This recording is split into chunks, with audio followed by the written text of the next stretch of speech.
think we're in luck.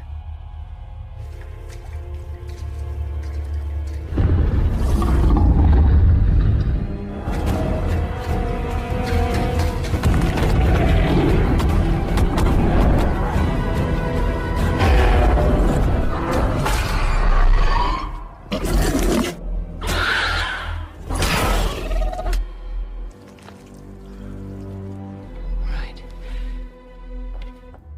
It's only about you. Oh, but it's not.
Sambutan hangat untuk para pemirsa penonton setia channel Rio Barapere. Kali ini kami akan membahas film yang pasti akan memicu adrenalin Anda, yang berjudul Carnival Row. Film ini menggambarkan kehidupan para Fae atau makhluk yang seperti peri dan keturunan mereka yang hidup dalam tekanan besar karena kehadiran manusia-manusia serakah yang ingin merebut segalanya. Dalam film ini Anda akan dibawa ke dalam dunia yang penuh dengan intrik, kejahatan, dan petualangan yang sangat seru. Alur cerita yang menegangkan akan membuat Anda terus tertarik dan terlibat dalam kehidupan para karakter. Mereka harus berjuang untuk bertahan hidup dan melawan ketidakadilan yang mereka alami dalam dunia yang penuh dengan bahaya. Siapakah yang akan menang dan siapa yang akan kalah? Jangan sampai terlewatkan, nikmati ceritanya bersama-sama. Lanjut.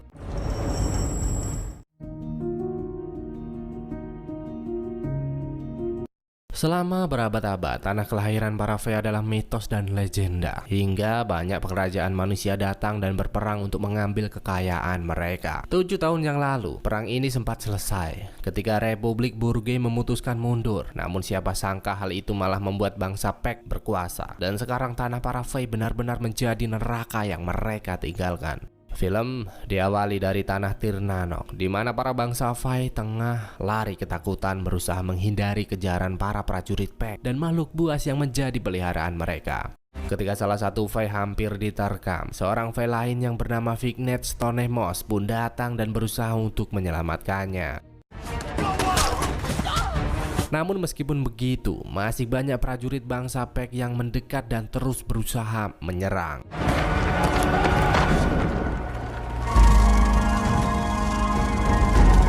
Untuk itu, Vignet pun terbang ke sebuah kapal yang akan menuju ke wilayah Burgue untuk mengadu nasib mencari kehidupan yang baru di sana. Kedatangannya sebagai makhluk asing tentu sempat mendapat penolakan. Namun dengan tegas Vignet mengatakan bahwa dirinya ingin pergi dari tanah neraka ini. Dan tiba-tiba peluru meriam mulai penerbangan sehingga sang kapten meminta semua awak kru yang untuk menambah laju kecepatan pergi meninggalkan tempat ini. Seiring berjalannya waktu, kapal terus terombang-ambing di tengah lautan, dan pada saat itu Vignet juga memandangi foto salah satu pria yang pernah menemani hidupnya. Hingga tiba-tiba lambung kapal pecah dan mereka harus kembali berjuang untuk bertahan hidup di sana.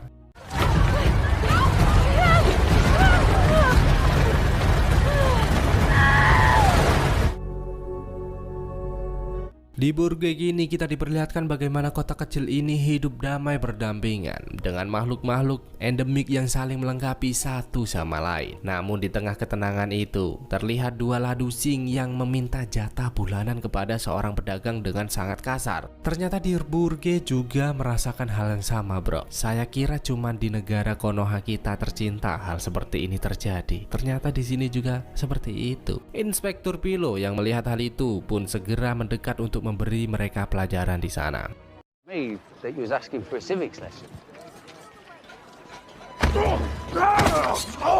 Dan tahukah kalian, ternyata Inspektur Pilo datang ke tempat ini tidak hanya untuk memberantas pungli yang menyebar luas, namun juga berniat untuk menemui seseorang bernama Magritte. Karena salah satu wanita dari kaum Fey ini telah mengalami tindak kekerasan dan sudah sering kali terjadi. Untuk itu Pilo sebagai inspektur yang jujur, rajin menabung pun memintanya untuk menggambarkan ciri-ciri pelaku dengan jelas agar dirinya dapat segera menyelesaikan masalah ini. Magritte pun menjelaskan bahwa ia diserang oleh seorang pria bernama Jack yang mempunyai ciri-ciri kepala pelontos, jenggot tebal, berseragam, dan juga memiliki tato kelinci lambang fuckboy di tangannya. Sementara itu di gedung Balai Fire, Republik Burgue, Ritter Longerband begitu marah karena dengan keberadaan Creed atau yang lebih kita kenal sebagai Fey sudah terlalu menjamur, menimbulkan kejahatan dan bahkan juga dianggap sebagai makhluk sesat yang menyembah dewa-dewa aneh. Maka dari itu Ritter pun menyalahkan Absolum Breakspear selaku kanselir karena menganggapnya tak bisa berbuat apa-apa untuk mengusir mereka. Namun Absolum juga membela diri dengan menegaskan bahwa semua ini terjadi karena Ritter telah mengambil keputusan untuk membawa pasukannya meninggalkan Tirnanok dan memberikannya kepada bangsa Fek yang padahal perang masih dapat mereka menangkan. Perdebatan dua senior Burge pun terus berlangsung hingga Ritter yang mulai tersudut pun membahas kebejatan Absolum yang sering berkunjung ke Oyo, berharap dapat membuat para penduduk Burge membencinya. Absolum pun sangat marah dengan apa yang telah disampaikan Ritter. Bersamaan dengan itu juga terlihat beberapa ladusing yang tengah menginterogasi Vignet karena ternyata kapal yang ia tumpangi telah karam dan hanya dirinya lah yang berhasil selamat. Vignet pun menceritakan bahwa semua terjadi dengan sangat singkat dan tak dapat menggambarkan atas apa yang telah terjadi. Untuk itu para ladusing pun terus mendalami kasus ini dan memanggil Tuan Erza Spronses selaku pemilik kapal Deliverance untuk bertanggung jawabkan semuanya. Dalam wawancara yang berlangsung, Erza mengatakan bahwa kapal Deliverance hanyalah sebuah kapal penumpang yang bertugas membawa para F memasuki kota. Untuk itu para ladusing pun memintanya untuk bertanggung jawab atas Vignet dengan cara memberikan tebusan yang cukup atas membawa wanita itu bersamanya. Erza sempat terdiam, namun akhirnya ia memutuskan untuk membawa Vignet pulang untuk mengurusi Imogen atau adik kandungnya yang selalu menjadi beban keluarga selama ini. Sejak saat itu Imogen pun terus mengamati gerak-gerik Vignet dan juga mengajarinya menjadi pelayan yang baik, hingga rasa penasarannya pun semakin memuncak ketika melihat kepang rambut dan berniat untuk memilikinya. Aneh kan, kepang rambut aja dipengenin loh. Dengan itu Vignet pun memintanya untuk diam karena kepang rambut ini sangat penting untuknya. Di sisi lain, kita kembali diperlihatkan dengan Longerband yang terus berusaha mempengaruhi rakyat untuk menurunkan Absolum selaku konselor. Pilo pun menyempatkan kesempatan itu untuk mencari seseorang yang mempunyai ciri-ciri seperti yang telah Magritte sampaikan. Hingga ketika ia melihat Dambi, rasa penasaran Pilo semakin memuncak karena pria itu memiliki ciri-ciri yang sama persis seperti apa yang telah digambarkan. Untuk itu Pilo meminta Dambi membuka lengannya untuk memastikan bahwa pria ini benar-benar orang yang tengah ia cari. Namun Dambi menolak dan menanyakan mengapa Pilo sangat peduli dengan masalah para Fey. Hingga ia pun menceritakan bahwa dirinya pernah bertempur bersama mereka ketika peperangan berlangsung. Bukannya memberikan respect, namun Dambi malah melontarkan kata-kata kasar sehingga membuat Pilo sangat marah dan memberinya sedikit pelajaran di sana. Kembali ke kisah Vignet, di mana saat ini Avisa selaku pelayan senior mulai menutupi seluruh sayap Vignet agar tidak menyampluk tuan rumahnya ketika ia sedang terbang. Di tengah perbincangan mereka, Vignet pun menanyakan lokasi hotel Teterby karena salah satu temannya berada di sana. Avisa pun memberitahu bahwa hotel itu berada di Carnival Row atau tempat kumuh bereputasi paling buruk di Burge yang menjadi tempat para Fey bermukim. Untuk itu ia pun mengingatkan bahwa pekerjaan dan lingkungannya saat ini benar-benar benar-benar diinginkan banyak orang. Dan jangan sampai pergi ke sana jika tak mau dicap buruk dan membuatmu kehilangan pekerjaan. Namun siapa sangka, tak berselang lama dari itu Imogen malah meminta Vignet pergi ke Carnival Row secara langsung untuk mengisi minyak wangi pemancing hasrat secara diam-diam. Tentu Vignet begitu senang dan bergegas memanfaatkan kesempatan ini untuk mencari keberadaan sahabatnya. Hingga setelah berhasil menemukan lokasi Hotel Tetterby, Vignet benar-benar melihat keberadaan sahabatnya yang bernama Turmalin di sana. Mereka pun terlihat begitu senang dengan pertemuan ini. Namun Turmalin juga merasa malu dengan profesinya saat ini yang menjadi mbak-mbak 300k penghibur om-om kesepian. Vignet tak mempermasalahkan hal itu karena ia benar-benar sadar bahwa setiap orang mempunyai cara masing-masing untuk memenuhi kebutuhan hidup dan bertahan hidup. Dan dalam perbincangan mereka, tiba-tiba Turmalin melihat kepang Vignet yang mengartikan bahwa dirinya telah menjadi seorang janda. Berarti begitulah arti kepang bagi kaum Fey. Hingga ia pun memberitahu bahwa Pilo ternyata masih hidup. Ayo loh, sampai ini kebayang belum siapa Pilo dan Vignet sebenarnya? Hah? Udah ngerti kan? Vignet pun sangat marah karena mengira Pilo sengaja pergi meninggalkannya, sehingga ia berniat untuk segera datang menemuinya agar Pilo dapat merasakan apa yang selama ini ia rasakan dalam kesepian. Dan kini dengan kasus yang tengah ia hadapi, Pilo pun datang menemui Hakim Flute dan memberitahu bahwa dirinya berniat untuk melakukan pengawasan yang ketat terhadap Dombi. Hakim Flute pun melarang hal itu karena Inspektur Dombi merupakan salah satu dari anggotanya dan sudah sepantasnya mereka saling melindungi dan menutupi satu sama lain, bukan malah saling membuka aib. Dengan itu ia pun meminta Pilo untuk melupakan kasus ini jika bersangkutan dengan Dombi dan juga memintanya untuk segera pergi dari sini. Siapa sangka saat itu ia melihat Sersan Berwick yang tengah membawa seorang pelaut bersamanya, dan bahkan pria itu juga memberitahu bahwa akan ada banyak pelaut karena kapal terus berdatangan. Dengan itu Pilo pun langsung mengajak Sersan Berwick untuk melakukan pemeriksaan, dan siapa sangka ia melihat seseorang yang mempunyai ciri sama persis seperti apa yang telah Magritte gambarkan. Pilo yang tak mau membuang-buang waktu lagi pun langsung mendekat dan melihat tato yang berada di tangannya untuk memastikan bahwa orang itulah yang tengah ia cari. Dan ternyata It's him! It's Jack! Go around!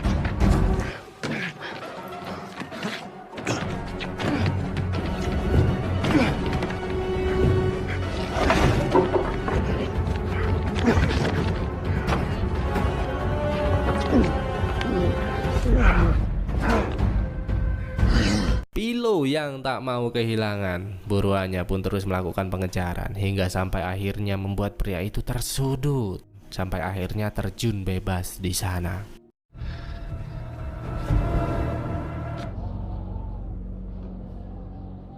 Sedangkan kini Vignet mulai mempersiapkan diri untuk memulai pergerakan, yang ternyata wanita strong kita pergi datang menemui Pilo untuk meminta penjelasan atas apa yang telah ia rasakan saat ini. Pilo pun mengakui bahwa dirinya memang sengaja pergi meninggalkan Vignet, namun yang perlu digarisbawahi, dirinya tidak pernah berniat buruk. Vignet pun semakin sedih hingga kemarahannya mulai luntur dan memutuskan pergi meninggalkannya di sana. Hingga kita diperlihatkan dengan seorang wanita yang berada di lubang gorong-gorong. Ngapain mbak kamu di situ, mau ya? Tapi tiba-tiba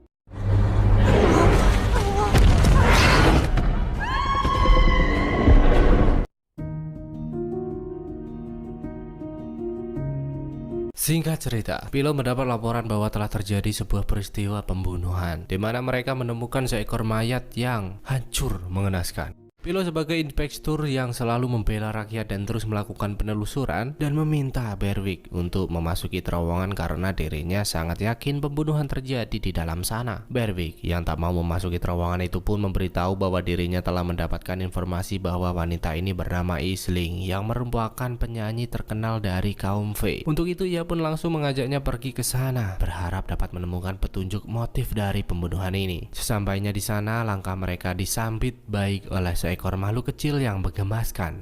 Meski sempat terkejut, namun pencarian harus terus berlanjut hingga tanpa sengaja menemukan seorang pria bernama Ruyan, si pengembara di sana. Dengan tegas, Pilo pun menanyakan perihal kematian Aisling. Namun pria itu mengatakan bahwa dirinya tak mengetahui apapun karena ia hanyalah sahabat lama Aisling yang berniat datang untuk menjenguknya. Namun ketika tiba di sana, Aisling sudah tidak ada dan kedatangan mereka lah yang membuatnya bersembunyi ketakutan. Bersamaan dengan itu juga terlihat Bude Afisa yang tengah membahas kepergian Vignet semalam, karena ternyata diam-diam ia selalu mengawasi kemanapun tokoh andalan kita pergi. Vignet pun berkata jujur bahwa dirinya pergi menemui salah satu sahabatnya dan meminta Afisa untuk tetap merahasiakan hal ini. Sedangkan kini Imogen dan Ezra tengah sibuk memanggil seorang ahli hukum bernama Wixby karena ternyata mereka memiliki tetangga baru yang kaya raya. Bukan perihal harta yang Imogen permasalahkan, namun yang menjadi persoalan adalah tetangga mereka merupakan pig atau manusia setengah keledai yang menjadikan manusia sebagai pelayannya. Secara terang-terangan Imogen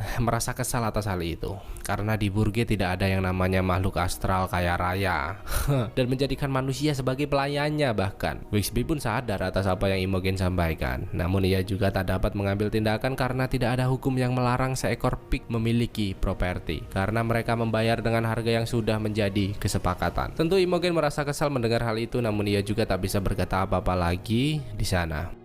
Di sisi lain, Turmalin harus terbangun ketika pelayan Jonah datang mencari tuannya. Karena sebenarnya ada sebuah adegan ketika Jonah datang mencuci parang yang telah lama tidak terpakai sampai akhirnya diculik seseorang yang tidak kita ketahui identitasnya sampai saat ini. Maaf nggak diliatin ya kemarin karena adegannya terlalu brutal. Karena ternyata saat ini putra tikus kantor itu telah terkurung di sebuah tempat dengan keadaan yang mengenaskan. Piety pun merasa cemas atas berita kepergian putranya. Namun Absalom memintanya untuk tetap tenang dan merahasiakan berita ini agar tidak menjadi skandal dan membuat namanya tercemar. Karena ia yakin Jonah baik-baik saja dan tugas kita hanya menunggu penculik meminta tebusan untuk melepaskannya. Kembali ke Imogen yang tengah menikmati indahnya sore hari dengan Vignet di sana. Tanpa mereka sangka hujan akan turun. Dan tentu saja Vignet harus segera pergi mencarikannya tempat berteduh agar skincare tak berbepomnya tidak luntur. Vignet pun bergegas pergi dan ketika hujan mulai turun, tak ada satupun spesies manusia yang peduli. Siapa sangka Pig,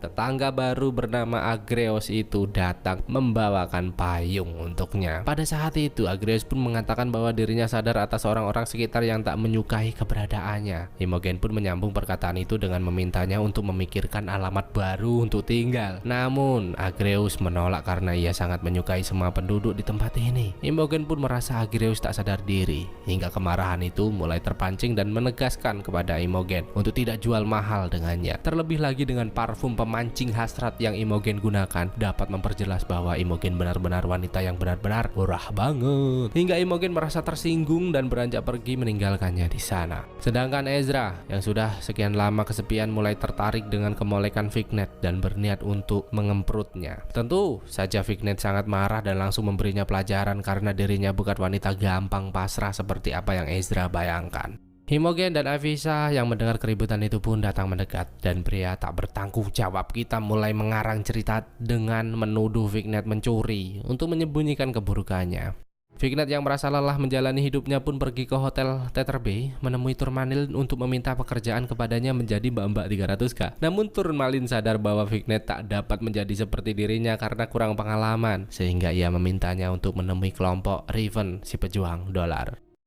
Sementara itu, Piety yang mulai cemas yang sampai saat ini belum ada kabar kelanjutan dari putranya pun datang membawa penyihir tua untuk meramal keberadaan Jonah saat ini. Absalom pun sempat menolak karena ia merasa bahwa di dunia semodern ini ilmu klinik tak dapat lagi dijadikan sebagai solusi. Namun Piety menegaskan bahwa hanya inilah satu-satunya cara yang dapat mereka lakukan, dan bahkan penyihir tua itu juga meminta tumbal untuk memulai ritualnya. Dengan berat hati Absalom pun mengorbankan beruang tercintanya demi ritual yang akan mereka jalankan, karena semakin dicintai tumbal itu akan semakin manjur.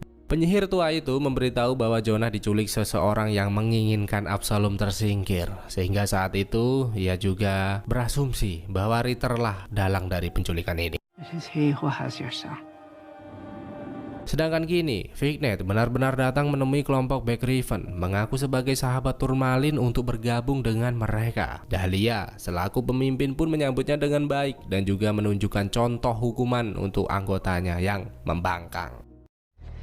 Afraid of falling. Time's up.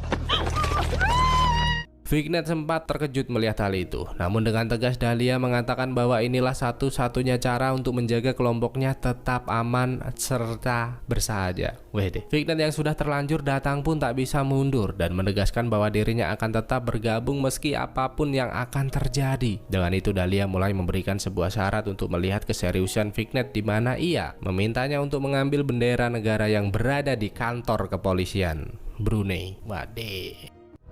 So what's it to be, girl? Di keesokan harinya, Pilo yang tengah absen pagi tanpa sengaja mendengar Ezra dan Imogen yang tengah membuat laporan untuk Fignet. Khawatir akan hal itu, ia pun bertamu ke rumah Ezra untuk menembus dan memintanya mencabut laporan yang telah mereka buat. Tanpa basa-basi, Ezra pun menyetujui tawaran yang Pilo berikan, yang tentu saja membuat Imogen merasa heran di sana. Hingga wanita beban kita pergi, Pilo kembali menanyakan apa penyebab Fignet melarikan diri, karena ia benar-benar tahu bahwa Fignet tak akan pernah mencuri. Ezra pun terdiam tak bisa menjawab pertanyaan yang dilontarkan, hingga Pilo menyadari bahwa ini sebuah rekayasa dan bergegas pergi dari sana. Di sana Ezra juga memberitahu Imogen bahwa keuangan mereka mulai terpuruk karena kehidupan mereka yang terlalu glamor. Maka dari itu Ezra pun mengatakan bahwa dirinya akan mengambil pinjaman untuk kembali berinvestasi agar ekonomi mereka kembali stabil dan menjadikan rumah ini menjadi jaminan. Imogen pun melarang hal itu. Namun Ezra kembali menegaskan bahwa Imogen tak bisa berbuat apa-apa dan hanya dirinya lah yang berhak mengambil keputusan. Siapa sangka hal itu membuatnya sangat frustasi dan memutuskan untuk mendekati Agreus agar hidupnya yang mewah dapat kembali ia rasakan. Bayangkan bro, betapa recehnya wanita ini. Tadi ngolok-ngolok, sekarang nyepong. Berlanjut ke penculikan Jonah, di mana pria itu terlihat sangat ketakutan dan mengancam akan melamporkan perbuatan ini kepada ayahnya. Penculik pun tertawa kecil karena ternyata Piety sendirilah yang telah menculiknya. Anjir gak tuh? Istrinya sendiri bro, ibunya sendiri yang nyulik. Waduh. Sedangkan di kantor polisi, Pilo tengah menyambut kedatangan seorang Mima, sesepuh biarawan untuk memberi peristirahatan terakhir Isling. Setelah menyelesaikan tugasnya, Isling pun mengatakan bahwa dirinya merasakan bahwa pelaku pembunuhan ini bukan perbuatan manusia maupun F, namun sebuah makhluk dari kegelapan yang sangat amat mengerikan. Sementara itu, Turmalin mulai mengalihkan perhatian untuk mempermudah aksi Fignet yang akan mengambil bendera di kepolisian. Namun para polisi langsung menyadari keberadaannya dan langsung melakukan pengejaran.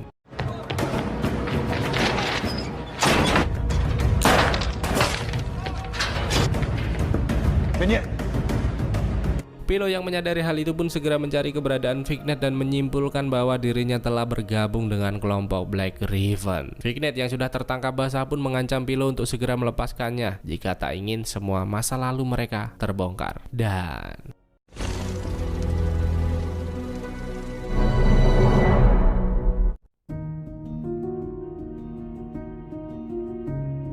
sebelum semua berlanjut, kita diperlihatkan dengan kilas balik di mana pertama kalinya prajurit Burge mendatangi wilayah F yang suci. Secara perlahan mereka terus mendekat dan mulai memasuki pintu gerbang untuk bertemu Mima Rosa, sesepuh F yang telah menunggu. Tanpa menyadari, ada ratusan F lain yang tengah mengawasi mereka dari atas.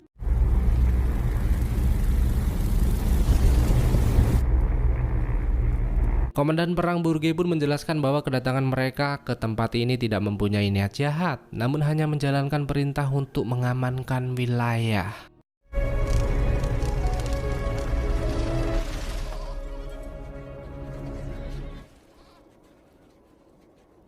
Mima Rosa pun menegaskan bahwa dirinya mengizinkan mereka tinggal jika dapat bersikap sopan, karena ini tempat suci, bukanlah tempat untuk lepep tetel. Sejak pertemuan itu, F mencoba beradaptasi hidup bersama. Namun di tengah-tengah kesibukan yang berlangsung, Komandan Burge meminta Pilo dan lainnya untuk memeriksa semua senjata persediaan dan jebakan di tempat ini. Pilo pun merasa heran karena dengan sambutan baik yang mereka berikan, ia berpikir bahwa semua akan tetap baik-baik saja. Namun komandan itu menegaskan bahwa semua ini hanya untuk berjaga-jaga agar kesalahan-kesalahan fatal tak terulang kembali. Dengan itu Pilo pun mulai menyusuri lereng-lereng perbukitan berharap dapat menemukan sesuatu. Hingga tanpa sengaja ia memasuki sebuah gedung dan melihat buku tua yang tersimpan rapi di sana. Hingga tiba-tiba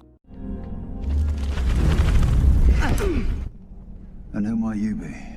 Salah satu bangsa F datang menghentikan pergerakan Pilo dan mungkin saja inilah awal mula pertemuannya dengan Fignet. Karena belum saling mengenal, Fignet pun meminta Pilo untuk segera pergi dari tempat ini. Pilo pun sempat menjelaskan maksud dan tujuannya datang ke tempat ini, namun tak ada kata lain dari Fignet selain menyuruhnya pergi. Meski pertemuan telah berlalu, namun ia tetap terus mengawasi Pilo untuk memastikan perpustakaan sucinya terjaga. Pilo pun sadar akan hal itu, hingga tiba-tiba Darius datang memberitahu bahwa ada sebuah jalur yang telah hancur dan tak dapat mereka lewati. Pilo pun memintanya untuk tenang karena ia mempunyai sebuah rencana dengan satu F kenalannya untuk mengatasi masalah ini. Benar saja, mereka langsung berbondong-bondong untuk membuka jalur dengan bantuan Fignet di sana.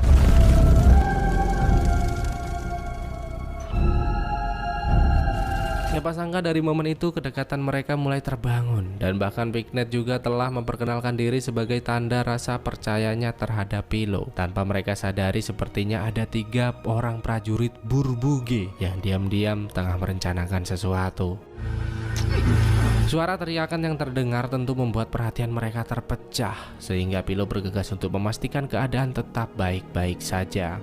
Namun Pilo malah menemukan beberapa prajurit yang telah mati berlumuran saus tomat, yang tentu saja membuatnya sangat amat cemas di sana. Ia pun bergegas mencari keberadaan Darius untuk segera mengajaknya pergi. Hingga tiba-tiba seekor makhluk buas datang menyerang.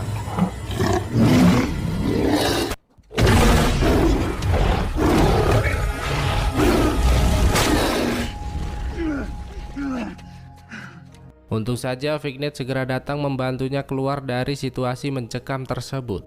Darius ternyata juga berhasil selamat, dan betapa terkejutnya mereka ketika melihat makhluk-makhluk buas itu kembali berubah menjadi manusia seperti mereka. Dengan kejadian itu, Pilo pun datang memberitahu komandan atas apa yang telah terjadi dan mengindikasi bahwa bangsa Pek telah meracuni beberapa prajurit mereka. Seketika, komandan Burgue pun meminta semua anggotanya untuk membangun perlindungan dan kekuatan mengantisipasi serangan.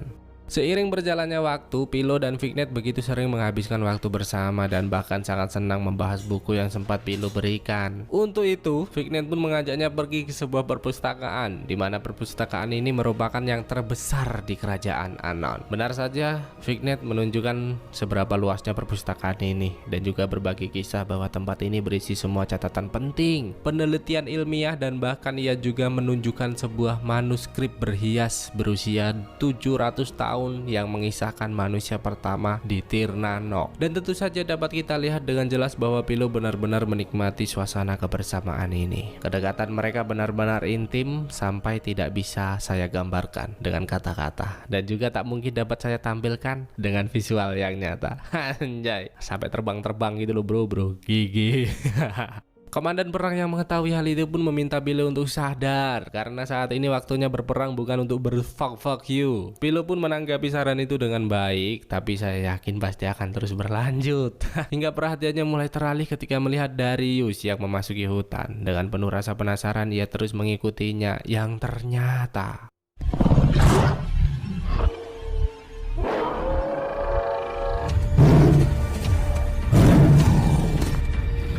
di pagi harinya, Pilo kembali datang memperhatikannya. Darius yang sadar akan hal itu pun meminta Pilo untuk mendekat, dan ia mulai menceritakan bahwa perubahan ini akan terjadi sebulan sekali dan itu sudah berlangsung sejak lama. Semula Darius merasa tersiksa dengan perubahan yang ia rasakan, namun saat ini dirinya benar-benar merasakan kebebasan. Hingga perhatian mereka kembali terpecah dengan banyaknya para F yang berdatangan. Fignet yang merasa penasaran pun segera mendekati satu F di sana, dan ternyata F Dedikis telah diserang orang yang tentu saja membuat mereka bersedih. Karena ternyata saat ini Mima Rosa mendapat kabar bahwa Pek telah menyerang ibu kota. Untuk itu Komandan Burge pun meminta seluruh pasukan untuk segera mengevakuasi diri mencari tempat yang aman. Begitu juga dengan Mima Rosa yang meminta Fignet untuk segera menyegel perpustakaan suci sebelum benar-benar pergi meninggalkan tempat ini.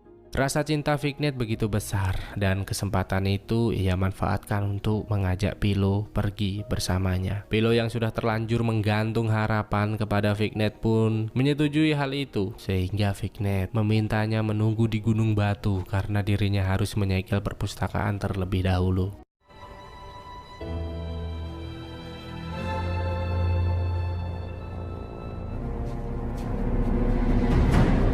Siapa sangka ketika Fignet bergegas, pada saat itu juga pesawat Pack datang menyerang sehingga membuat situasi benar-benar kacau balau di sana. Fignet pun bergegas menyegel perpustakaan agar dapat segera kembali bertemu dengan Pilo. Namun suasana sudah benar-benar mencekam. Bahkan F sempat berusaha melawan, namun dengan senjata canggih yang pasukan Pack miliki membuat mereka terbunuh sia-sia.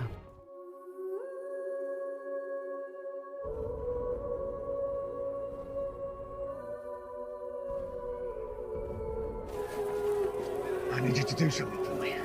Hingga pada akhirnya Pilo terpaksa meminta Mima Rosa untuk memberitahu Fignet jika dirinya telah mati. Sementara ia akan pergi meninggalkan tempat ini demi kebaikan bersama.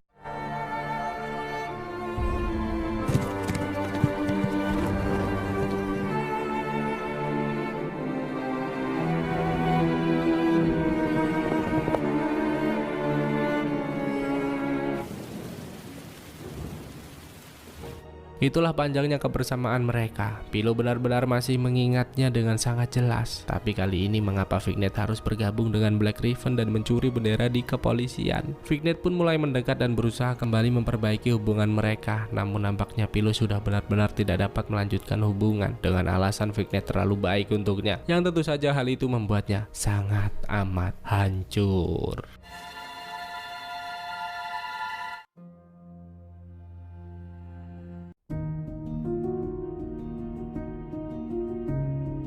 Hari pun terus berlalu, di mana kita diperlihatkan dengan seorang bocah tengah terbangun di sepertiga malam untuk menjalankan sunahnya. Hingga tiba-tiba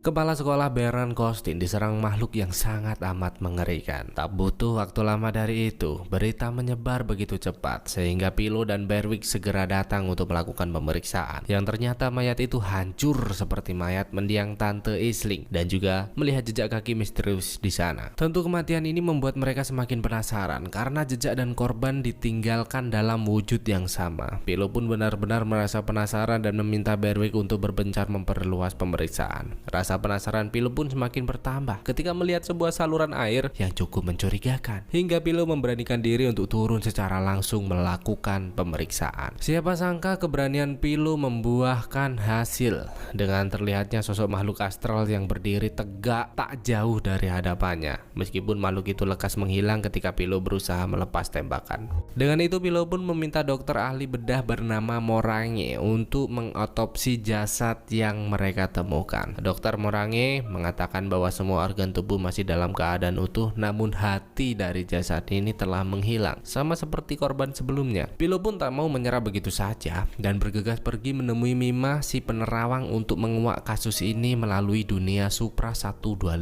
Sebenarnya Mima merasa risih dengan kedatangan Pilo karena dirinya golongan manusia suci yang tak diperbolehkan terlibat dalam masalah seperti ini. Namun Pilo terus mendesak sampai akhirnya wanita itu mulai memberitahu bahwa ada kisah tradisi tua tentang monster bernama Darkasses yang hidup dalam kegelapan, dan ada seorang penyihir tua bernama Eva yang mengetahui banyak tentang hal ini. Dan jika memang Pilo akan pergi ke sana, ia berharap Pilo tetap waspada dan selalu mewawas diri karena penyihir yang mereka bicarakan saat ini sangatlah licik dan berbahaya. Sementara itu, Fignet yang masih nyaman dengan kelompok Black Raven pun terus mempelajari wilayah sekitar untuk mempermudah pergerakan sebagaimana seperti Black Raven pada umumnya. Hingga tiba-tiba Dahlia datang memberitahu bahwa pengiriman elixir atau salah satu obat kuat anti 15 detik cerit telah ditahan edarannya oleh ladusing-ladusing setempat. Untuk itu Dahlia sangat yakin bahwa ada seorang cepu yang membeberkan bisnis ini dan meminta salah satu dari mereka untuk mengaku sebelum hal brutal terjadi lagi.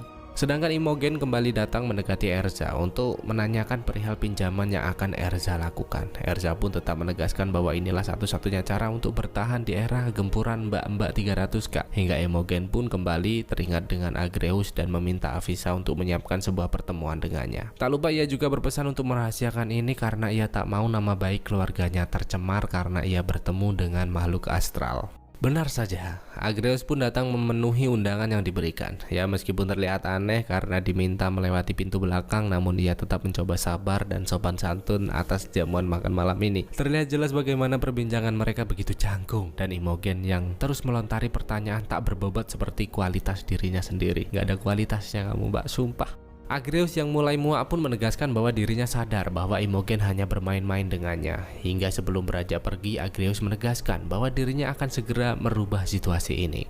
Dan berhubungan dengan saran yang Mima berikan, Pilo pun benar-benar pergi untuk datang menemui penyihir tua si Bude Eva. Dalam perjalanan, dirinya pun tak sengaja berpapasan dengan Fignet yang tengah menjalankan tugas. Yang siapa sangka salah satu anggota Dahlia terus mengawasinya dari kejauhan. Fignet yang masih menyimpan rasa kesal terhadap Pilo pun bergegas pergi. Begitu juga dengan Pilo yang terus melanjutkan perjalanan. Hingga setibanya di kediaman Bude Eva, Pilo pun memintanya untuk menerawang dalam pembunuhan berantai ini. Dan juga menanyakan syarat apa yang harus ia lakukan sebagai gantinya. Dengan tegas penyihir tua itu pun mengatakan bahwa harus ada sebuah ritual yang dilakukan dan membutuhkan satu ayam cemani demi keberhasilan ini. Meski sempat ragu akan hal itu, namun ia mencoba tetap yakin dan beranjak pergi meninggalkan tempat tersebut. Dan tahukah kalian, ternyata pria yang sempat melihat Fignet berbincang dengan Pilo, si inspektur terkenal Burge, merupakan salah satu anggota Black Raven dan langsung melaporkannya kepada Dahlia yang tentu saja membuatnya sangat marah. Dahlia yang tak mau bisnisnya hancur pun segera meminta Fignet datang dan juga memintanya untuk berkata jujur jika tak mau hal buruk terjadi. Karena ia sangat yakin bahwa ada seorang cepu atas kebocoran bisnisnya dan saat ini ia sangat yakin bahwa Fignet lah orangnya. Tentu saja Fignet membantah tuduhan itu dengan tegas karena pada dasarnya mereka hanyalah sepasang mantan kekasih yang sama-sama masih sulit untuk melupakan. Merasa Fignet telah berkata jujur, Dahlia pun memintanya untuk segera mencari informasi siapa di balik kekacauan ini dalam waktu yang dekat. Jika tidak, dengan terpaksa Fignet lah yang akan menanggungnya.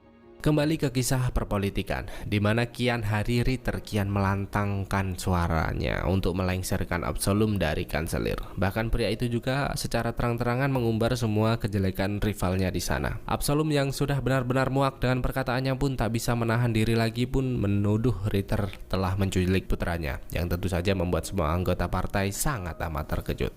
Sampai akhirnya benar-benar mengerahkan beberapa anggota untuk menangkapnya. Benar saja, tak membutuhkan waktu lama prajurit hebat Absalom berhasil menjalankan perintah dengan baik. Sampai akhirnya ketika pria itu tiba, Absalom langsung memberinya pelajaran dan meminta anggotanya untuk menahan pria tersebut sebelum putra satu-satunya kembali. Melihat Ritter babak belur, Piety pun datang membawakannya segelas minuman dan berpura-pura turut bersedih atas kejadian ini. Namun entah apa maksud dari semua ini, Piety tiba-tiba meracuninya sampai tewas tak berdaya di sana. What the fuck, man?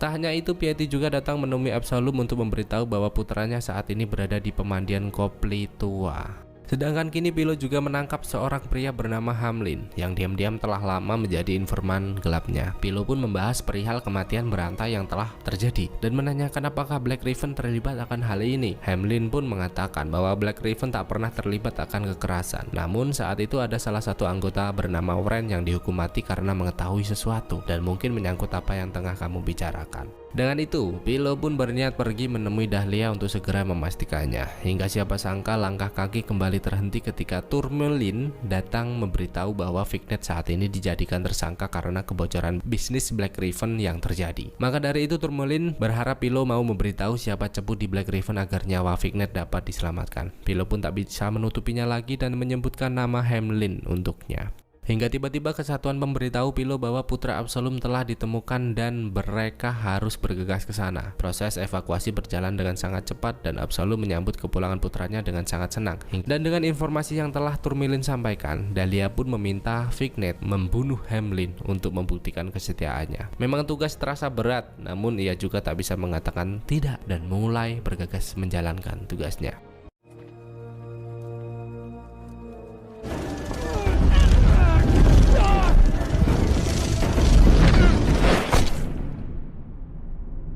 Untung saja Pilo segera datang membantunya di sana. Melihat Hamlin yang telah mati, mereka pun bergegas menyembunyikan kematiannya. Saya kira dengan kejadian ini hubungan mereka akan kembali membaik. Namun salah besar, karena Philo malah mengembalikan gelang Fignet yang selama ini ia simpan sebagai tanda perpisahan. Anjay! Karena ternyata pria itu saat ini telah menjalin hubungan spesial dengan seorang wanita bernama Portia, dan tentu saja membuat Fignet sangat bersedih. Gimana perasaanmu kalau digituin, Jok? Ditidurin, ditinggalin, terus diputusin. Anjis, sakit bro, selebeu. Alright.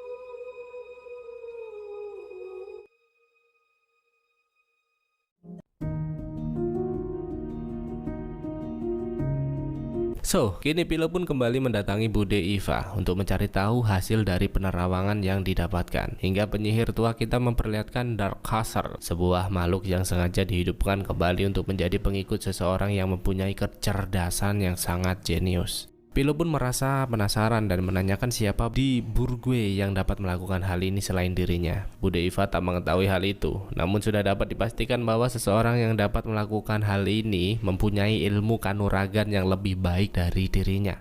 Bahkan kita juga dapat melihat dengan jelas bahwa makhluk itu tidak dapat dimatikan meskipun telah terpotong menjadi beberapa bagian. Karena Darkhuser akan mati jika seseorang yang menghidupkannya mati, yang tentu saja hal itu membuat Philo merasa cemas.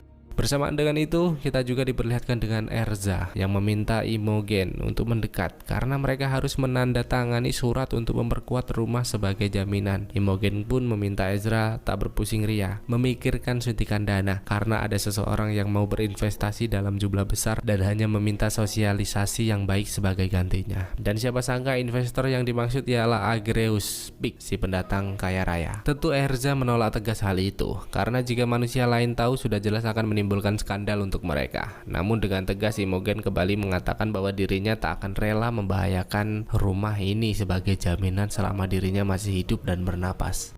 Bahkan ternyata tanpa sepengetahuan Erza, Imogen kembali melakukan sebuah pertemuan di mana ia meminta Agreus untuk datang dan memanggil beberapa bangsawan setempat untuk lebih dekat dengannya. Namun tak berselang lama dari itu, Loisa dan Leonid, kakak adik duta perpajakan, datang bergabung di tengah-tengah kebersamaan mereka. Semula Leonid menyapanya dengan sangat ramah seperti tak menaruh rasa resah sedikit pun atas keberadaan Agreus. Namun seiring berjalannya waktu, Leonid mulai menyinggung perihal eksklusif atau di mana mereka mempunyai sudut pandang dan latar belakang yang berbeda-beda. Tentu dengan jam terbang yang Agreus kantongi, ia terlihat begitu tenang. Namun ia juga menegaskan bahwa semua pembatasan suku dan derajat ini akan dia hentikan meski bagaimanapun cara dan resikonya.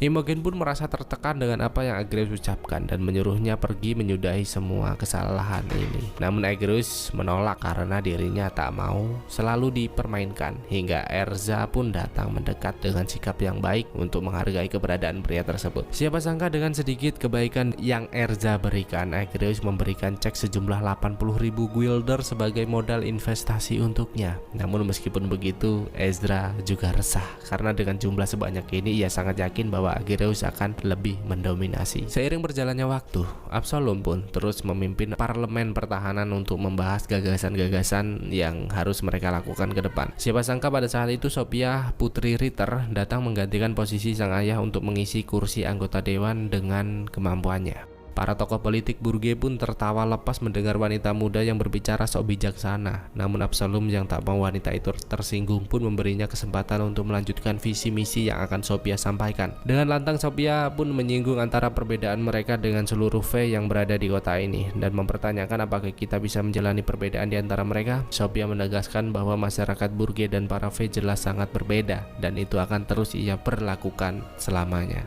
Siapa sangka hal itu berhasil merebut perhatian para anggota dewan dan bahkan Jonah juga sangat terpesona di sana. Beralih ke Fignet, di mana dirinya saat ini masih berada di rumah bordil bersembunyi bersama Turmalin. Imora selaku mucikari tempat ini pun menawarkan beberapa pelanggan. Namun tentu saja Turmalin segera mengalihkan perhatian karena Fignet di sini hanya untuk tinggal beberapa waktu, bukan untuk menjadi mbak 300k. Merasa kurang nyaman akan hal itu, Fignet pun berpamitan pergi mencari kesibukan lain. Hingga ketika ia beranjak pergi, tanpa sengaja bertemu dengan Philo yang tengah mengumpulkan informasi di sana. Tak mau fokus dalam pertemuan mereka, Vignet pun bergegas pergi sementara Pilo datang menemui Imora untuk menunjukkan siapa saja mbak-mbak 300k yang sering menjadi pemuas Kastin. Semula wanita itu menolak untuk memberikan informasi, namun Pilo menegaskan bahwa Kastin telah mati dan situasi ini sangatlah genting. Mendengar hal itu secara perlahan, Imora mulai menjelaskan bahwa Kastin datang ke tempat ini bukan untuk menikmati mbak-mbak 300k, melainkan menemui salah satu rekan prianya yang ternyata dokter ahli bedah si Morange. Ialah pria yang tengah mereka bicarakan. Tentu Pilo sempat terkejut hingga pria tua itu memberitahu bahwa jauh sebelum Kastin menjadi pendeta, ia mempunyai kedekatan yang baik untuk Isling dan mungkin saja kematian ini saling berkaitan. Memang ia tak mengetahui banyak hal, namun dokter Morange berharap apa yang telah ia sampaikan dapat berguna untuk menyelidiki ini. Meski hanya sedikit informasi yang berhasil ia dapatkan, Pilo sangat berterima kasih dan beranjak pergi dari sana. Dan itu Pilo pun bergegas pergi menuju kediaman Isling untuk sedikit menenangkan pikirannya di sana. Dan siapa sangka saat ini ketenangan dokter tua kita mulai terganggu hingga tiba-tiba Gede.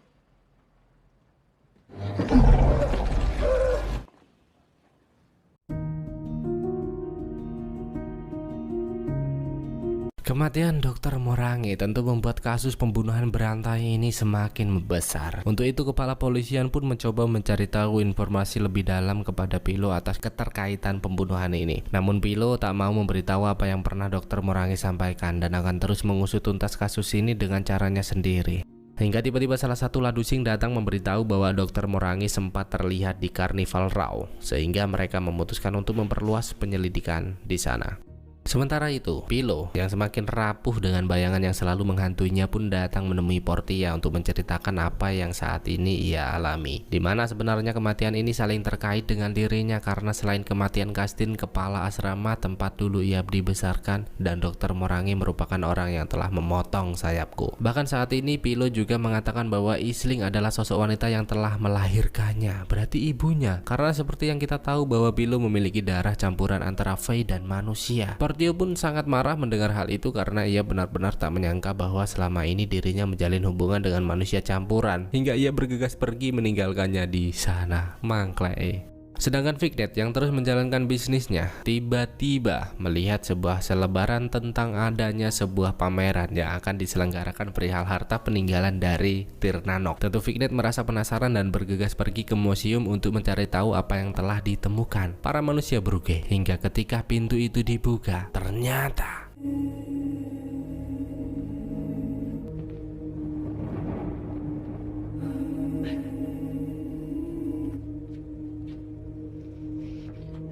perpustakaan terbesar yang sudah Vignet segel berhasil ditemukan, sehingga membuatnya kembali teringat tentang hari-hari indahnya bersama Pilo di masa lalu. Vignet pun sangat marah dan tak dapat dikendalikan lagi, bahkan ia juga tak segan-segan mengusir beberapa tamu yang berusaha mendekat. Namun tentu saja, para inspektur perindapan tak akan diam saja dan segera datang untuk menangkap Vignet di sana. Dan ketika pameran itu berlangsung, Agrius datang membawa Imogen bersamanya, yang tentu saja hal itu membuat para kaum elit Brugge sangat amat terkejut. Siapa sangka ketika lelang barang sejarah mulai berlangsung, Agrius memberikan penawaran yang paling tinggi, yang tentu saja membuat semua orang sangat terkejut. 300.000 guilder yang jika dibelikan seblak cukup untuk memberi makan satu kabupaten selama seminggu. Tentu saja kita tahu bahwa Agrius membeli barang pameran itu bukan untuk kesenangan pribadinya, namun untuk membuktikan siapa dirinya. Karena sejak saat itu Agrius benar-benar mulai diperhatikan dan bahkan Imogen juga mulai merasa bangga berada di sampingnya. Gak perlu banyak kata dan tindakan karena yang terpenting saat ini apa? Yes, duit. Dan singkat cerita, Berwick pun diutus kepolisian pergi ke rumah bordil untuk memastikan keterlibatan tempat ini dengan kematian dokter Morange. Moira yang tak mau ladang cuannya terusik pun langsung memberitahu bahwa Pilo sempat berbincang dengan dokter itu sebelum insiden terjadi. Tentu saja Berwick terkejut mendengar hal itu dan bergegas kembali ke kantor untuk melaporkan hal ini. Domba yang berada di sana pun terlihat kesal karena sadar bahwa Pilo telah menutupi kasus yang tengah mereka dalami. Namun kepala kepolisian tak mau gegabah dan meminta Berwick untuk mengikuti Pilo sampai mereka menemukan bukti atas informasi yang mereka dapatkan. Dan ternyata saat ini Pilo memutuskan untuk datang menemui Ruhian yang pernah mengaku sebagai sahabat lama Isling. Tanpa ragu lagi Pilo menanyakan bagaimana masa lalu Isling untuk mencari tahu apakah wanita itu benar-benar ibunya. Ruhian yang mendengar pertanyaan itu pun sempat terdiam. Namun akhirnya ia mulai menceritakan bahwa pada tahun 0607 Isling terlihat sangat ceria menjalani hidupnya bersama seorang pria. Namun seiring berjalannya waktu tiba-tiba Isling menghilang dalam kurun waktu yang lama hingga tiba-tiba kembali dengan kesedihan. Ruhian tak tahu apakah itu semua bersangkutan dengan informasi yang Pilo butuhkan. Namun jika ingin lebih jelas mengetahui cerita ini dengan jelas, ia menyarankan Pilo untuk datang menemui seorang dermawan yang tinggal di Crossing. Hingga Pilo pun kembali beranjak pergi tanpa menyadari Berwick yang diam-diam telah mengawasinya di sana. Dengan itu Berwick pun kembali ke kantor untuk memberitahu apa yang telah ia saksikan. Bahkan Dombay juga memberitahu bahwa dirinya sudah datang menemui Portia dan berhasil mendapatkan informasi bahwa Pilo pernah mengatakan bahwa dirinya mempunyai darah campuran Fey dan bahkan Isling merupakan ibu kandungnya sendiri. Seketika kepala kepolisian sangat yakin bahwa Pilo lah dalang dari pembunuhan berantai demi menyembunyikan identitas aslinya yang mempunyai darah campuran Fey. Maka dari itu ia pun tak ragu lagi untuk meminta Dombay dan Berwick memimpin pasukan melakukan penangkapan kepada Pilo. Sedangkan kini Pilo benar-benar pergi ke rumah yang sempat Ruhian bicarakan, dan siapa sangka ternyata ini rumah merupakan tempat tinggal Erza dan Imogen. Nah lo, piye iki cuk? Ayo lo. Secara perlahan Afisa membenarkan bahwa di masa lalu Tuan Spoon Rose memberi tempat tinggal seorang F yang tengah mengandung dan bahkan juga memanggil dokter untuk memberikan perawatan yang baik kepadanya. Namun pada suatu saat tangisan terus terdengar ketika dokter Moreng membawa bayinya pergi. Afisa pun mengatakan bahwa hanya itulah sedikit informasi yang ia ketahui. Bahkan ia juga tak tahu siapa ayah dari bayi yang mereka bicarakan. Afisa benar-benar sedih jika kembali teringat ketika peristiwa itu berlangsung. Hingga tiba-tiba Dombay beserta kawan-kawan datang dan Rycroft Philostrate.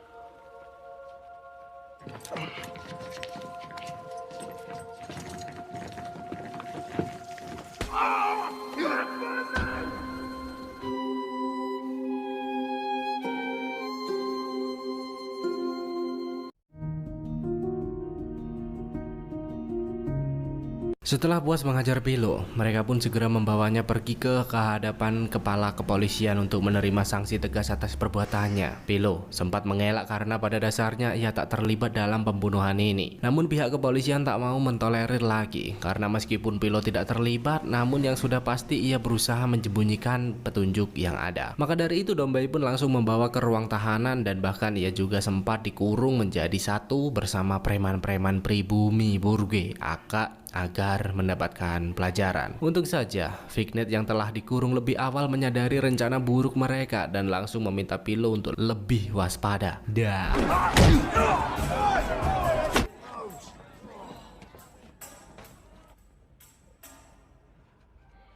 Sementara itu, setelah menghadapi pameran yang berlangsung, Agrios pun mengantarkan Imogen pulang dan terlihat dengan jelas Imogen begitu senang atas apa yang telah mereka lalui bersama malam ini. Hingga Afisa datang mendekat dan memberitahu bahwa ada seseorang polisi inspektur datang dan membuat Ezra sangat frustasi atas skandal-skandal yang kini kian bermunculan di tengah nama baik keluarganya. Imogen pun menegaskan bahwa dirinya tak tahu menahu atas yang terjadi di masa lalu, karena yang terpenting untuknya saat ini hanyalah memulihkan ekonomi keluarga. Namun Ezra benar-benar tak peduli akan hal itu dan akan segera menyelesaikan semua ini dengan caranya sendiri. Benar saja, tanpa basa-basi Ezra mengatur sebuah pertemuan dengan Agrios. Sebelum ke inti pembicaraan, Ezra sempat menanyakan bagaimana pria bertanduk itu dapat menjadi sekaya ini. Bahkan ternyata ia juga telah mendapatkan informasi bahwa Agrios merupakan mantan anggota Skipjack, sebuah kelompok yang sengaja dibentuk untuk menangkap semua pelanggar kontrak. Agrios pun membenarkan hal itu. Dirinya selalu menjalankan tugas dengan baik sebelum sampai di titik ini. Bahkan tak hanya sekali, dirinya harus menangkap kaumnya sendiri demi rasa tanggung jawab atas pekerjaan, karena dirinya juga sadar bahwa di semua tempat ada aturan yang ditetapkan dan harus ditaati. Mendengar hal itu, Ezra semakin berani untuk membahas perjanjian-perjanjian tentang kedekatannya dengan Imogen yang banyak mendapatkan pertentangan. Ezra pun memberitahu Imogen bahwa kedekatannya dengan Agreus akan selesai ketika dirinya sudah dapat bersosialisasi penuh di lingkungan ini. Mendengar hal itu, Imogen berpikir bahwa semua akan membutuhkan waktu yang lama. Namun ternyata tidak, karena beberapa pengusaha sudah mulai tertarik dengan keberadaannya. Sementara itu Turbilin yang mendapat kabar bahwa Fignet tertangkap pun bergegas pergi ke kantor polisi dan tanpa basa-basi langsung menanyakan berapa uang yang harus dikeluarkan untuk membebaskan Fignet dari hukuman. Karena Turmalin benar-benar paham bahwa di negeri Konoha ini semua hukum bisa dibeli. Manjai. Di saat bersamaan, Portia juga datang untuk memohon agar Pilo dibebaskan dengan dalih bahwa semua yang ia ucapkan hanya sebuah kebohongan yang sengaja ia lakukan untuk menyakitinya. Untuk itu kepala kepolisian pun datang menemui Pilo untuk kembali memastikannya tidak bersalah dan mengetahui bahwa dirinya tidak berdarah campuran. Pilo pun menegaskan bahwa dirinya memang benar tidak terlibat dalam pembunuhan ini. Namun perihal Isling, dia memang ibuku. Wow, benar-benar babang yang hebat ya bro. Ashley Corral was my mother. Hingga Berwick pun datang mendekat untuk memintanya berhati-hati karena Dombay mempunyai niat buruk terhadap dirinya, dan tak lupa ia juga meminta maaf karena tak dapat melakukan hal lebih untuk membantunya keluar dari masalah ini. Sementara itu, Imogen yang melihat lukisan hasil pameran tiba pun memutuskan untuk kembali datang menemui Agreus. Sembari menempatkan lukisan itu, mereka berbincang jauh seperti tak ada lagi perbedaan dan bahkan hampir saja oh. Imogen sempat tersadar dan menahan hawa nafsunya. Namun Agreus tak menyerah dan terus membangunkan kedekatan dengan memperlihatkan simpanan canggih yang diyakini akan menjadi sumber pencahayaan di masa depan. Imogen pun begitu takjub akan pikiran Agreus yang selalu visioner, membahas kemajuan di masa depan hingga ia kembali terbuai dan...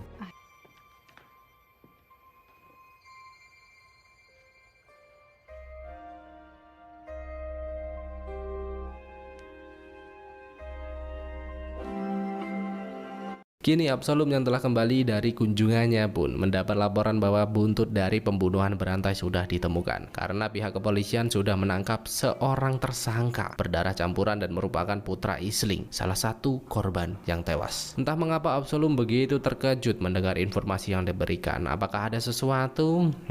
Sedangkan kedekatan Fignet dan Pilo juga terus semakin membaik dan bahkan mereka juga merasa sangat menyesal karena telah berpisah ketika peperangan Tirnanok terjadi hingga Dombay kembali datang mendekat dan mulai membawa Pilo pergi meninggalkan tempat ini. Fignet merasa sangat cemas dan sedih karena ia tahu pasti ada hal buruk yang akan mereka lakukan terhadap Pilo. Namun di satu sisi ia juga tak bisa berbuat apa-apa selain pasrah melihatnya dibawa pergi.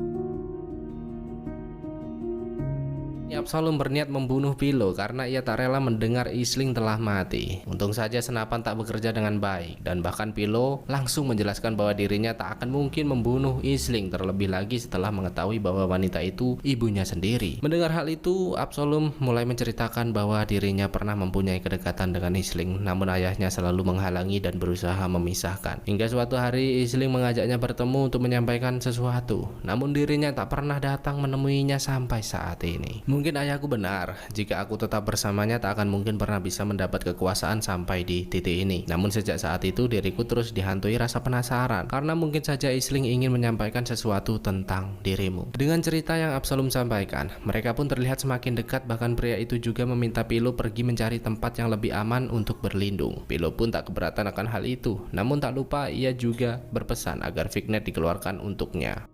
Sedangkan Piety juga terlihat sangat marah ketika mengetahui Jonah telah menjalin hubungan gelap dengan Sophie, karena tanpa sepengetahuan kalian mereka telah menjalin kedekatan dengan sangat amat intim. Jonah pun merasa heran mengapa keputusannya selalu ditentang. Bukankah dekat dengannya akan lebih baik daripada dirinya bersenang-senang di wilayah Raw? Hingga Piety pun menegaskan bahwa wanita itu ternyata adalah adiknya sendiri. Tentu hal itu membuat Jonah merasa heran, namun mau bagaimana lagi, ia juga tak bisa berbuat apa-apa. Hingga sosok makhluk yang selama ini membuat kita semua resah datang menemui Mima Eva dan...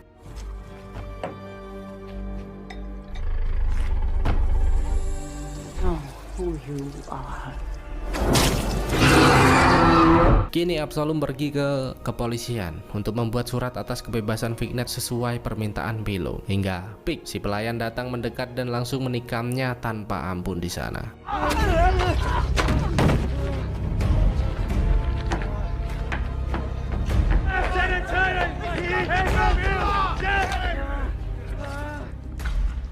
Entah siapa yang menyuruh Pig itu, namun untung saja pihak kepolisian berhasil mengamankannya. Sementara itu juga terlihat Jonah yang datang menemui Sophie untuk menjelaskan apa yang telah terjadi antara mereka. Namun siapa sangka ternyata Sophie juga telah mengetahui bahwa mereka memiliki garis keturunan yang sama. Bahkan Sophia tak mempermasalahkan hal itu karena ia merasa bahwa ini merupakan salah satu cara membangun kekuasaan. Hingga tiba-tiba salah satu Opsir datang memberitahu Jonah bahwa dirinya harus segera kembali, yang ternyata meski terluka cukup parah, untung saja Absalom berhasil selamat di sana. Namun dengan semua fakta yang Jonah ketahui, sepertinya ia benar-benar marah dan mulai memutuskan untuk mencari jalannya sendiri. Jonah, come back. Kini, diam-diam Imogen kembali datang menemui Agreus untuk melanjutkan kedekatan mereka. Agreus yang mulai merasa cemas pun berniat untuk menolak. Namun Imogen terus meminta Agreus untuk memuaskannya. Mata nih cucu. What is it that you want?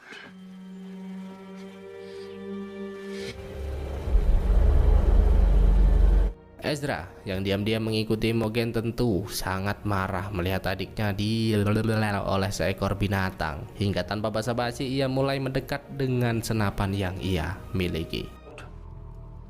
Agreus pun terdiam tak bisa berkata apa-apa lagi, sedangkan Imogen terus memohon agar Ezra tak melakukan hal ini. Namun siapa sangka rasa nikmat yang Agreus berikan membuat Imogen memilih mengambil tindakan untuk menghentikan Ezra di sana. Namun Imogen segera mengajaknya pergi karena sudah dapat dipastikan Agreus akan mendapat masalah besar jika tetap bertahan di tempat ini. Ketegangan tak hanya terjadi di sana, karena ternyata saat ini Absalom meminta Piety datang untuk menjelaskan teka-teki yang selama ini ia sembunyikan. Semula Piety berdalih seperti tak menyembunyikan apapun, namun Absalom menegaskan bahwa ramalan yang mengatakan bahwa putranya akan menjadi orang yang sangat hebat semakin memperjelas semuanya. Karena dirinya saat ini tahu bahwa Jonah bukan putra kandungnya, dan ia juga telah menemukan seorang pria berdarah campuran Fey yang ternyata adalah putranya sendiri. Tentu Piety sangat cemas mendengar hal itu dan langsung meminta Absalom untuk memberitahu posisinya saat ini, karena sudah pasti Piety tak mau semua usahanya selama ini hancur berantakan dan berakhir sia-sia. Absalom pun tak mau memberitahu lokasi Pilo saat ini dan tetap memilih untuk diam. Piety yang sudah tak sabar lagi pun nekat menghabisi Absalom dan mengambil hatinya untuk mencari tahu keberadaan Pilo. Ini sadis banget, benar-benar sadis. Hingga setelah proses yang begitu mengerikan, Piety berhasil mengetahui di mana Pilo berada dan bahkan juga mengetahui apa yang menjadi kelemahannya saat ini.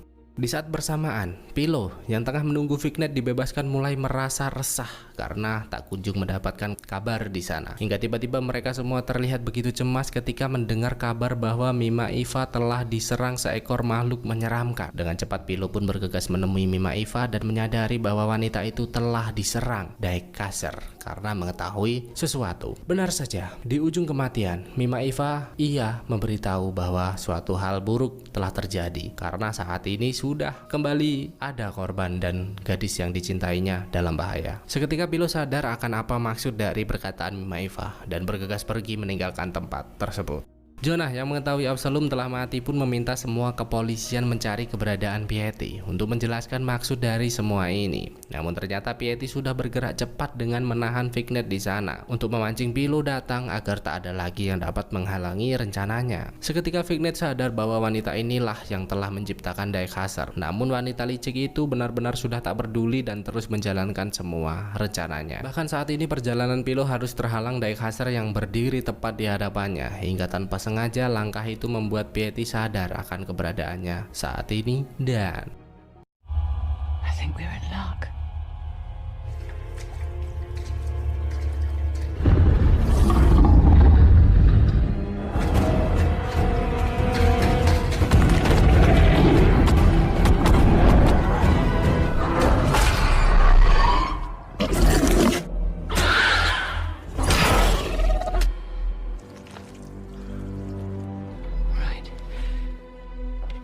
Oh, but it's not.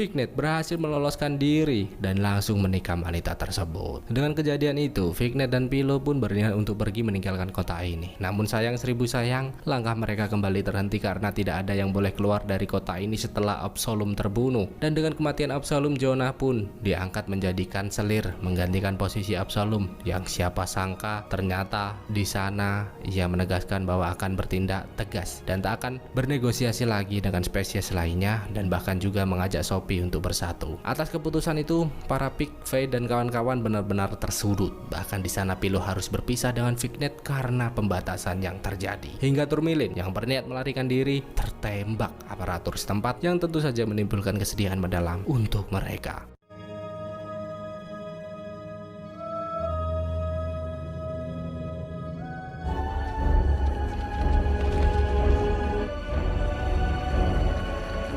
Carnival Row Season 1 pun selesai. Dan dengan kejadian yang begitu dramatis dan intens ini, kita harus berakhir di sini. Cerita yang telah kita ikuti bersama sepanjang video ini memang penuh dengan intrik, konflik, dan aksi yang membuat kita terpaku. Namun, sekarang saatnya kita harus terlepas dari semua itu dan berterima kasih kepada para karakter yang telah memberikan cerita ini. Terima kasih kepada Pilo, Fignet, Absalom, Aisling, Fergus, Agreus, Imogen, Ezra, Puck, Jonah, dan Sophie. Kita semua telah menyaksikan sebuah kisah yang tidak terlupakan. Dan meskipun ada beberapa kejadian yang tidak kita sukai, tetapi kisah ini telah membawa kita pada perjalanan yang menghibur dan menyenangkan. Semoga kita bisa bertemu lagi di cerita selanjutnya. Ketik lanjut kalau lanjut, ketik nggak usah kalau nggak usah. Jangan lupa like, bantu channel ini mencapai 1 juta subscriber pada tahun 2023. Sampai jumpa.